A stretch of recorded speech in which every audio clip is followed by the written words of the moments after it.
Welcome to HardScript. Help me reach 5,000 subscribers. Support the video with a like and leave your thoughts in the comments. It happened in the middle of a dinner party. The kind where wine flowed too easily, laughter echoed a little too loud, and people forgot the line between teasing and cruelty. Claire, my wife, was holding court at the table, surrounded by friends, smirking like she was auditioning for attention. Then she dropped it, the line that froze the room. I'd rate you a 0 in bed. The laughter came fast, sharp, fueled more by awkwardness than humor. People glanced at me, some smirking, others avoiding eye contact. Claire leaned back in her chair, sipping her wine, proud of herself for landing a punchline at my expense. She thought it was harmless. She thought I'd laugh along, play the fool, let her ego shine. But I didn't. I sat there, still, my fork resting against the plate. My silence cut through the noise, sharper than any comeback I could have delivered. Claire's smile faltered for just a moment, but before the tension could suffocate the table, her friend leaned forward. Rachel, blonde, confident, always a little too bold. She tilted her head, eyes locking on mine, and said with a sly grin, "I want to check." The laughter that followed was different. Nervous, uneasy. People shifted in their seats, pretending not to notice the way Claire's face tightened, her smugness collapsing into shock. I didn't respond. I didn't give Rachel a smile, didn't give Claire a defense, didn't give the room a reaction. I just sat there, steady, detached, letting the silence stretch until it became unbearable. When the dinner ended, Claire stormed out, dragging me behind her like she was the victim. In the car, she lashed out. It was a joke. You're too sensitive. And Rachel? She always takes things too far. But the tremor in her voice betrayed her. She wasn't angry at me. She was terrified that for the first time, the humiliation had backfired on her. At home, I poured myself a glass of water, set it on the counter, and listened to her rant. I didn't argue. I didn't defend myself. I didn't even ask why. I let her words spill into the void, unanswered, until she realized she was talking to someone who had already stopped playing her game. That night, lying in bed, she rolled to her side, her back to me. For years, I would have reached out, closed the gap, tried to repair the damage. But I didn't move. I stayed still, staring at the ceiling, replaying Rachel's words in my mind. Not because I was tempted, but because I understood something Claire never had. The opposite of love isn't hate. It's indifference. And I had just taken my first step into it. The morning after that dinner, Claire pretended nothing had happened. She brewed coffee, scrolled her phone, and made small talk about errands. Like her public humiliation of me hadn't left a mark. She expected me to play along, to shrug it off as another one of her jokes. But I didn't. I left for work without a word. No kiss, no reminder about groceries, no acknowledgement of her forced smile. Just silence. On the way, I stopped at the bank and shifted funds into a private account. Not because I planned to leave that day, but because I knew the time would come. Claire had built her arrogance on the assumption that I'd never draw a line. Now I was quietly carving one. That week, I extended my hours at the office. After work, I stopped at the gym, then drove aimlessly until the streets emptied. When I came home, Claire was waiting. Dinner set out, glass of wine poured, her eyes searching mine for the reaction she hadn't gotten at the table. I gave her nothing. I ate in silence, rinsed my plate, and walked away. The absence unsettled her more than anger ever could. She started checking my phone when she thought I wasn't looking, texting me during the day with questions she never used to ask. What are you doing? When will you be home? The woman who had once mocked me in front of friends was now pacing the kitchen, restless, trying to figure out where she'd lost control. And then Rachel appeared again. She ran into me at Starbucks one morning, her tone casual, her smile sharp. "So, did Claire cool down after the other night?" she asked, stirring her latte with too much focus. I didn't answer. I just gave a nod, paid for my drink, and walked out. But I caught the look in her eyes. Amusement, curiosity, a hint of something else Claire would never want to admit existed. When I got home that night, Claire was waiting, edgy, suspicious. She mentioned Rachel's name in passing, probing for a reaction. I stayed silent, letting her words hang unanswered. Her frustration grew, her voice tightening as she demanded to know what I was hiding. But I wasn't hiding anything. I was just done giving her control over my reactions. She had mocked me in front of everyone, thinking it would elevate her. Instead, It had opened a door she couldn't close, a door where her power no longer worked, and where silence was louder than every word she tried to throw my way. And Rachel's voice lingered in the background, a reminder Claire couldn't escape. Claire had always been reckless with her words, but that night at the dinner party, something shifted. It wasn't just about humiliation. It was about exposure. She had crossed a line, and when Rachel leaned in with that grin, I saw more than discomfort in Claire's face. I saw fear. The kind of fear people have when secrets are too close to the surface. I didn't go digging. I didn't snoop through drawers or chase her shadow. But silence sharpens observation. I started noticing details I'd once overlooked. Her phone, face down on the counter, buzzing late at night. The way she lingered on the porch for fresh air, whispering into the darkness. The sudden shopping bags from Lululemon and Sephora, receipts tucked away, tags ripped off too quickly. One evening, she claimed she was heading out with friends for a girls' night. She dressed sharper than usual, perfume heavy in the air, hair styled like she was auditioning for attention. I didn't argue. I wished her fun, watched her walk out the door, and waited. 20 minutes later, I checked our joint credit account. The charge appeared almost instantly. A hotel bar downtown. Not a restaurant. Not a lounge. Not anywhere her friends would have chosen. I took a screenshot, saved it into a folder on my laptop, and closed the screen. My heart didn't pound. My hands didn't shake. I just felt clarity. This wasn't about suspicion anymore. It was evidence. Quiet, undeniable. When she came home past midnight, heels in her hand, hair undone, she froze seeing me awake on the couch. For a moment, she looked like she might confess. But then she forced a laugh, mumbling something about traffic and late conversations with friends.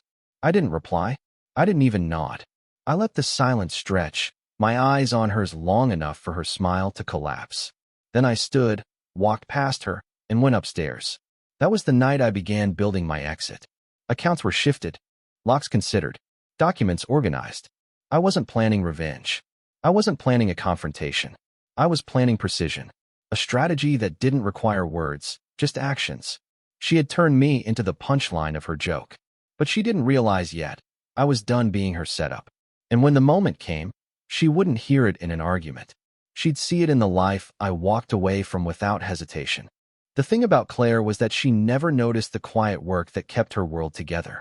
She thought bills paid themselves, gas tanks filled magically, and Wi-Fi signals appeared out of thin air. She mistook my effort for inevitability. So I stopped being inevitable. The first crack came when her Starbucks card declined on a Monday morning. She stormed into the house later that day, holding the card like it was broken. "Did you forget something?" she asked, her voice sharp. I didn't answer. I didn't even look up from my laptop. She tried again, louder this time, but I closed the screen and walked past her. No argument, no explanation, just silence.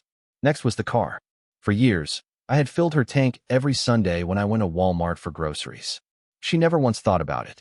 That week, I drove past the station and didn't stop. By Tuesday, she was running late, throwing her purse across the seat, slamming the steering wheel when the warning light blinked. She left me 3 messages in 10 minutes, all variations of "Really? You couldn't bother to put gas in the car?" I didn't respond. At home, the changes stacked up. The Hulu account she used every night went dark. The Wi-Fi bill, once invisible, came with a late notice because I'd moved it into my name only. She sat on the couch one evening, refreshing her phone in frustration. "The internet's down," she snapped. I poured a glass of water and walked by, calm, detached. She followed me into the kitchen, demanding answers, but all she got was silence. For the first time, Claire looked small. The confidence that fueled her public mockery had vanished, replaced by frantic energy she couldn't disguise. She scrubbed already clean counters, paced the hallway, scrolled her phone like a lifeline. But every time she glanced at me, expecting a reaction, she got nothing. The truth was dawning on her slowly. Her space wasn't independence, it was exposure. Without me carrying the weight of her conveniences, her world began to collapse in small, humiliating ways. She had no idea how to fix the plumbing issue that cropped up in the bathroom. She forgot to buy groceries and stood staring at an empty fridge. The smallest cracks felt like earthquakes because she had built her life on a foundation she never realized wasn't hers. And I hadn't raised my voice once. I hadn't lifted a finger in anger. I had simply stepped back. That's when she realized silence doesn't just ignore, it erases. Claire had always been the performer in social settings. She knew how to command attention, how to spin stories that made her look like the clever, confident wife, while I sat quietly in the background. But now, silence was shifting the stage. And for the first time, people were seeing her cracks instead of my restraint. It started with her sister. She called one evening while Claire was in the kitchen. I could hear her voice rising, defensive, insisting, "He's the one pulling away. He's shutting me out." But then her sister's tone sharpened, cutting through the air like glass. "Claire, what aren't you telling me?" The silence on Claire's end was heavier than any argument. She mumbled something and hung up, her face pale as she walked past me without a word. A few days later, I ran into her friend Rachel at Target. She gave me a polite smile, but her eyes lingered, curious, searching for answers. She asked, "Everything okay at home?" I kept my voice even, my face calm. "I'm fine. Better than ever." Her smile faltered for a moment before she nodded and walked away. She didn't believe Claire's version anymore, and she wouldn't be the last. The unraveling became undeniable at a neighborhood barbecue. Claire showed up in her best outfit, makeup carefully done, her laughter too loud for the casual setting. She clung to conversations, telling stories about her new focus on herself. But when someone asked where I had been lately, I simply said, "Busy with my own life," and left it at that. The silence that followed was brutal. People exchanged glances, their smiles tightening. For once, Claire wasn't the one who looked composed. That night, she turned her anger on me. She accused me of embarrassing her, of making her look bad. But all I had done was exist, calm, detached, untouched by her theatrics. She didn't understand that silence doesn't just protect, it exposes. The more frantic she became, the more obvious the cracks in her image were to everyone around her. By the end of that week, the shift was complete. Friends texted her less. Her family pressed her with questions she couldn't answer. Even her mother, who had always defended her, sounded skeptical. The woman who once thrived on attention was being starved of it, left with nothing but the echo of her own unraveling. She thought she could mock me into weakness. Instead, her own facade was crumbling under the weight of silence she couldn't control. And the worst part for her? Everyone could see it. By then, I didn't need proof. Her behavior had already told me everything. But proof came anyway, and when it didn't sting, it clarified. One night, Claire left her phone charging on the counter while she took a shower. Normally, she carried it everywhere, even into the bathroom. That night, she slipped. The screen lit up once, just long enough for me to see a preview. Can't stop thinking about last night. When's the next time? I didn't reach for the phone. I didn't scroll or snoop. I didn't need to. A single sentence was enough. I took a quiet photo with my own phone, saved it, and slipped it into the folder I had already been building on my laptop. Evidence, time-stamped, undeniable. The next day, I checked our joint credit card history. There it was again. A hotel bar charge, the same time she had claimed she was out with friends. Patterns don't lie. I took another screenshot, stored it neatly beside the message. When she came home that night, smiling too wide, smelling of perfume that wasn't hers, she paused when she saw me sitting calmly at the kitchen table. For a second, she looked like she wanted to confess, like the weight of her double life was too much to carry. But she didn't. Instead, she kissed my cheek and started cooking dinner, pretending everything was fine. I didn't call her out. I didn't ask questions. I simply sat, watching her move around the kitchen, detached. Confrontation would have given her control. It would have given her a stage to deny, to twist, to turn the story back on me. I wasn't interested in that. I wasn't interested in a fight. I was interested in freedom. And freedom meant strategy, not reaction. That week, I pulled back even more. My absences grew longer. My replies grew shorter. Claire's anxiety grew sharper. She started hovering when I got home, touching my arm, speaking softer, watching my eyes for some sign that she still had me. But she didn't. She thought she was playing me. But the truth was simple. I was documenting her. Quietly, patiently, with precision. She thought her secrets gave her power. What she didn't understand was that every secret she kept only made me stronger. And when the time came, I wouldn't need to say a word. The evidence would speak for me. The irony was sharp. Claire had spent years building her reputation as the flawless wife, the confident one, the woman everyone admired. But masks slip when silence enters the room. And by then, her circle had started to notice the cracks. It began with Rachel. She sent me a message one evening, casual on the surface but heavy underneath. Not my business, but I saw Claire downtown last week. Didn't look like a girl's night. She didn't attach a photo this time. She didn't have to. Her tone said she already knew. I didn't reply. I didn't need to. The less I said, the more people filled in the blanks on their own. At a family gathering, the shift was obvious. Claire's sister asked how we were doing. Claire jumped in quickly, too quickly, her voice bright, rehearsed. We're fine. Just busy. Her sister's eyes narrowed. She didn't press me, didn't even look at me. She looked at Claire, and the silence that followed cut deeper than any accusation. The neighbors noticed too. At a weekend cookout, Claire laughed too loudly, drank too quickly, and clung to conversations with a nervous energy that made people uncomfortable. When someone asked me directly if everything was okay, I smiled calmly and said, I'm good, better than ever. That was all. The quiet weight of those words was enough to shift the focus. For once, I wasn't the man under suspicion. She was. At home, Claire snapped. She accused me of turning people against her, of making her look bad. But I hadn't said a word. I hadn't whispered, hadn't explained, hadn't even implied. People simply noticed who was steady and who was unraveling. She paced the living room one night, phone in hand, staring at the blank screen like she was waiting for someone to text. But fewer messages came now. Friends who once filled her evenings with validation had grown quiet. Even her mother had softened her tone, asking careful questions Claire couldn't answer. Her independence had morphed into isolation, and the social circle that once boosted her ego now watched from a distance. She had mocked me publicly, thinking it would raise her status. Instead, she had handed people a front-row seat to her downfall. And the cruelest part? I wasn't pushing. I wasn't exposing her. I was just living in silence, and silence was doing the work for me. For the first time, Claire wasn't the admired one in the room. She was the cautionary tale. By then, Claire was no longer the woman who had mocked me with confidence at that dinner table. She was restless, frantic, chasing a man who no longer stood still. The power she once had, her charm, her manipulation, her control, slipped through her fingers every time I refused to react. She tried to close the gap physically. One night, she came into the bedroom in lingerie, her voice low, almost pleading. We can fix this, she whispered, placing her hand on my chest. I didn't move.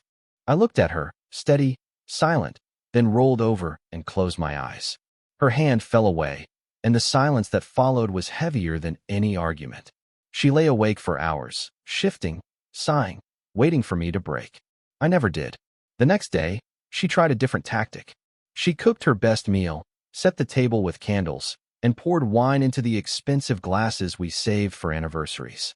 When I came home, she smiled too brightly, her voice shaking as she said, "Dinner's ready." I sat, ate a few bites, thanked her with the same calm tone I used with strangers, and walked away.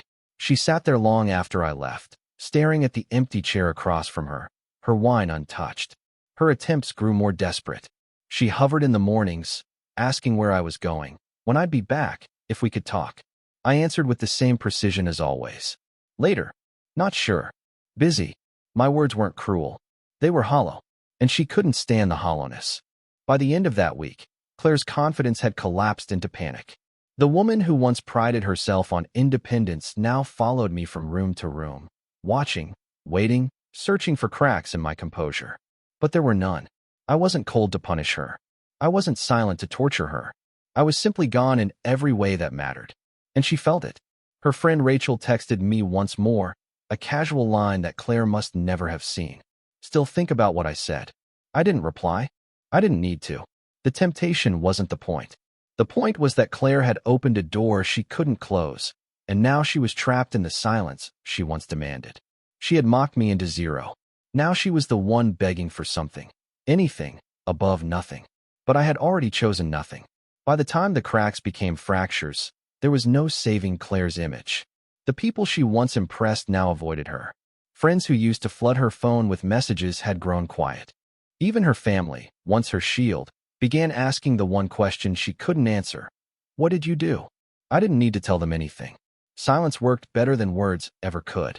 My calm presence, my steady composure, made her frantic energy look guilty without me lifting a finger. When people looked at us now, they didn't see the man mocked at the dinner table. They saw the woman unraveling while the man beside her looked stronger, freer. At home, the transformation was sharper. Claire moved like a ghost through the house, starting conversations she couldn't finish, hovering in doorways like she wanted to ask, but didn't know how. I gave her nothing, just quiet nods, short answers, and the indifference that frightened her more than anger ever would. Meanwhile, my life expanded. I went back to the gym, hours at a time. I met friends for late-night breakfasts at Waffle House, laughing easily in ways I hadn't for years. I started projects I'd abandoned long ago, filling my evenings with progress instead of arguments. For the first time in a long time, I was living for myself. Claire saw it. She saw how I carried myself differently, how my silence wasn't emptiness anymore. It was strength. She tried to mimic it, dressing up, forcing smiles, posting pictures with captions about finding balance. But people weren't fooled. They saw the cracks in her eyes, the desperation in her gestures. The woman who once thrived on attention was now invisible, her spotlight dimmed by her own choices. One night, she broke completely. She stood in the kitchen, tears streaking her face, whispering, "I don't want this distance anymore. I need you back." I listened, silent, steady, unshaken. When she realized no words would move me, she collapsed into her chair, sobbing quietly, her hands over her face. For years, she had the stage, the applause, the spotlight. But the moment she turned me into her joke, the lights shifted. Now she was exposed, and I was untouchable. Her downfall was complete, and it wasn't by my hand. It was by her own. And I was already gone, building a life that no longer included her. The end didn't arrive with shouting. There was no explosion, no slammed doors, no dramatic fight. It came quietly, like the slow dimming of a light that had burned too long. By then, Claire had nothing left to hide behind. Her friends were gone, her family stopped defending her, and her confidence had eroded into silence. She hovered in the kitchen one evening, eyes red, voice trembling, as she tried one last time. "I don't want this distance anymore. I can change. We can fix this." I didn't respond right away. I let the words hang in the air until they felt heavy, until even she knew they meant nothing anymore. Then I stood, walked to the drawer where I had kept everything ready, and placed an envelope on the counter. Inside were the documents she had never imagined I'd prepare. Papers signed, plans finalized, my exit already sealed. Her hands shook as she opened it. The color drained from her face. "You're serious," she whispered, almost too quiet to hear. I looked at her with the calm she had never understood, the calm she used to mistake for weakness. "You said I was a zero." I said, steady, unflinching. "Maybe you were right. But zeros don't beg." Her lips parted, searching for a defense, an excuse, anything to pull me back. But nothing came. For once, she was the silent one. I grabbed my keys, walked to the door, and paused only for a moment. Not to give her hope, not to look back, but to leave her with the clarity she had spent so long running from. My voice was quiet, colder than any shout could ever be. I didn't leave.